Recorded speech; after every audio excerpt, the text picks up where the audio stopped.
Hello, Sarah with Family Tech, and today I really want to talk about getting started with parental controls.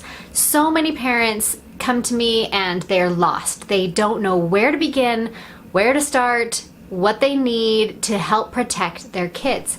And so today I'm going to walk you through everything you need to know about parental controls and how you can best get your network all dialed in. So stay tuned after the intro. Hello friends, I'm Sarah Kimmel, your friendly neighborhood tech expert. I've been an IT manager for over 19 years, supporting hundreds of small to medium-sized businesses. I'm also a mom to a tween and teen with over 50 connected devices in my home. I break down the tech talk to help you understand and manage the technology in your home. You can find me helping families with tech problems on TV news, podcasts, Instagram, Facebook, and my website, FamilyTechZone.com. Okay, I'm really excited to help you guys work through this problem of where to get started with parental controls. So I've broken it down into 5 layers. So these are all the different layers of parental controls. My preface is that no parental control system is going to be absolutely perfect. So these layers are going to help you get close, and it's going to definitely help prevent the accidental exposure to inappropriate content, but it will also help those who are not being accidental about their exposure to inappropriate content, those that are searching it out. This is gonna make them jump through a lot of hoops in order to get to that content. Hopefully they'll give up. Most kids probably won't, but the more layers that you put in place, the better off that you are going to be with your parental control setup. So I talk about these 5 layers, and I also kind of liken it to if you have something valuable and you put it in your locked car, in your locked garage, in your locked house, that's going to give so many other layers of security. Well, or you have something valuable, you put it in a locked safe, put it in the locked car, put it in the locked garage, inside your locked house. So if a burglar wanted to get at that item, they would need to break into the house and then break into the garage and then break into the car and then break into the safe. It's not impossible because it never is impossible, but it's going to take a lot of work and a lot of effort to get around all of those parental controls. I will have another video, probably not next week, but the week after, about how kids get around parental controls. So that's going to be a very important one for you to check out, because there are definitely ways around even the whole system that I'm going to lay out for you in just a minute. So let's get to the 5 layers of parental controls. So the first layer is going to be in-app. So a lot of apps actually have their own parental controls built into the app. So TikTok is a great example. I know a lot of people are against TikTok. It's actually probably one of the safest ones that you can get your kids onto because of the in-app parental controls. You can set up your child as an account underneath your own TikTok account, and then you can set parameters on that account. So whether or not they can friend anybody, or if they can use the search function in TikTok. So there's a lot of things that you can actually set inside the TikTok app to make it a little more protected for your kids. So the first layer is in-app. So any applications that your children are using, you want to check and see if they have in-app parental controls. Roblox has some parental controls that you can set, as in you can disable the chat, or you can make sure they only download games that are specifically approved by Roblox. I still don't allow Roblox. I will have a video about the top 10 websites I absolutely block on my network. Roblox is one of them. So in-app parental controls is the first layer. So any type of parental controls that you, or any type of app that your children are using, check it out, see if they have some in-app parental controls that you can set. So that's layer number 1. Layer number 2 is on device. So iPhone has screen time. It's built into Apple. You have to have your kid has to have their own Apple ID. It needs to be tied to your Apple ID, and then you can set up this family sharing, and you can set up screen time for those iOS devices. Screen time will let you limit time on applications, lets you make sure they don't download any apps without your say-so. So there's a lot of things that you can do within screen time. Android has something similar. It's called Google Family Link. It is an additional app that you need to download, but it's official app from Google. You download part of it on your child's device, you download the other part of it on your parent device. Even if you don't have an Android device, if you have an iPhone, you can download the Google Family Link app and manage an Android device. So if your child has Android, you have iPhone, that's a great setup. You can manage it with Google Family Link. So that's on device. There are also a lot of third-party parental control applications that you can add to these devices. So if you have an Android device, they actually play very nicely with third-party devices. With third-party parental control apps. The kid needs to have the Android device. It doesn't matter what device you use. You can use an Apple device, you can use an Android device, you can manage an Android device the same either way. But if you have Android and the child has iOS, you're gonna have a lot of problems trying to get that managed and controlled and monitored. First device for a kid, or first smartphone for a kid, should absolutely be an Android device. I'll have another video about first devices for kids. It's going to be great.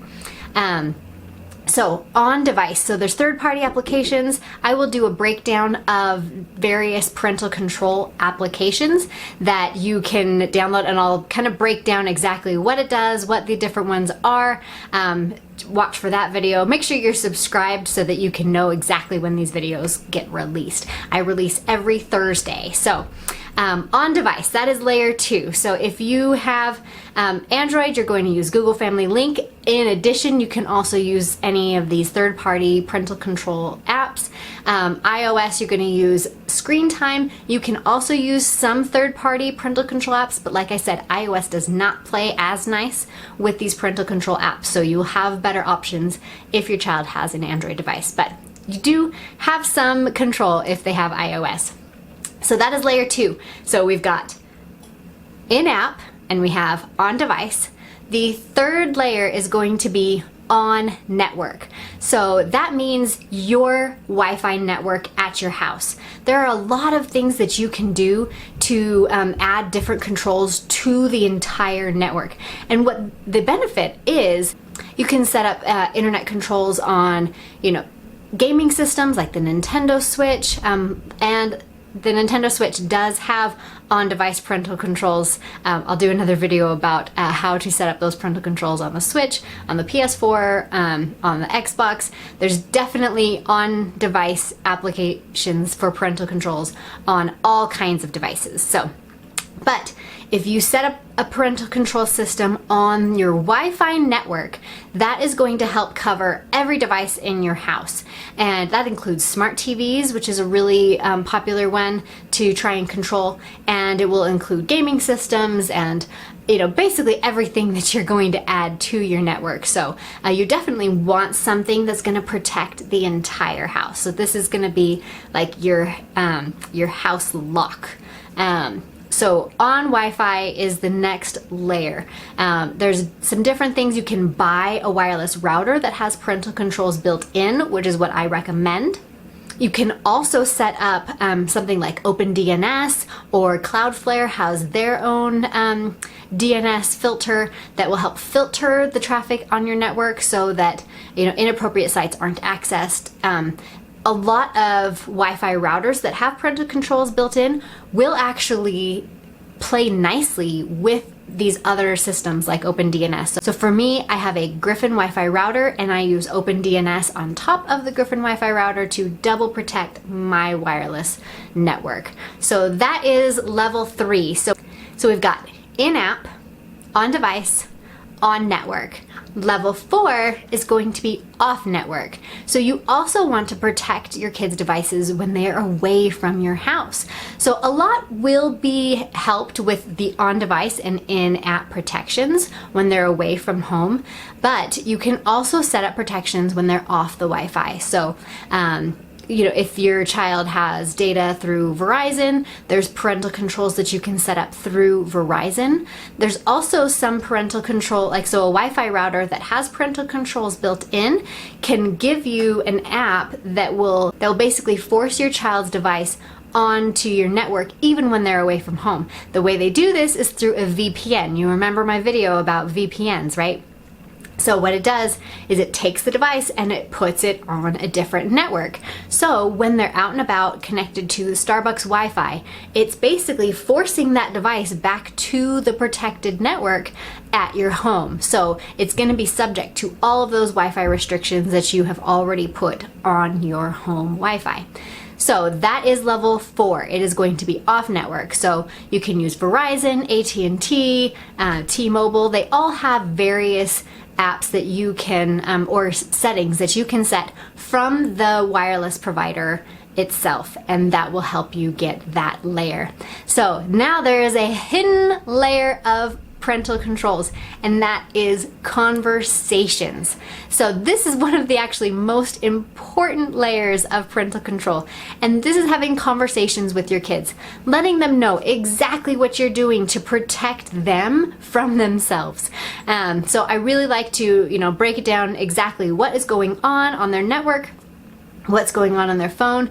I sit down with them whenever they've got something is flagged that's concerning. I will sit down with them and say, hey, I noticed this happening, let's talk about it. Let's figure out, why it was not appropriate and what we should do instead. So all of these apps is really going to just help you have those conversations.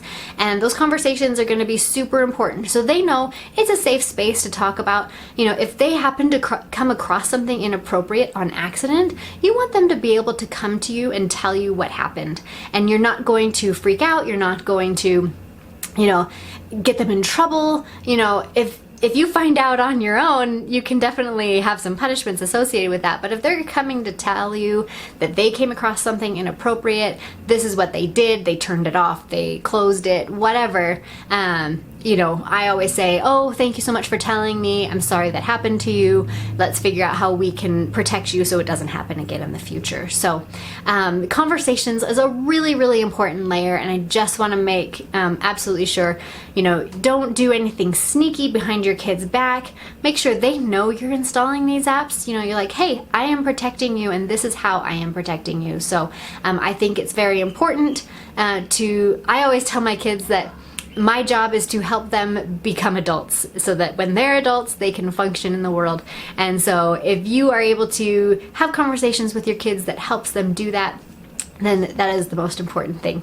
So this is kind of your getting started. Make sure you have a system in place for each of these layers. Like I said, I'll do a video of breakdown on different layers that you can different ways that you can protect each of these layers. So until next time, we will see you later. And don't forget to subscribe.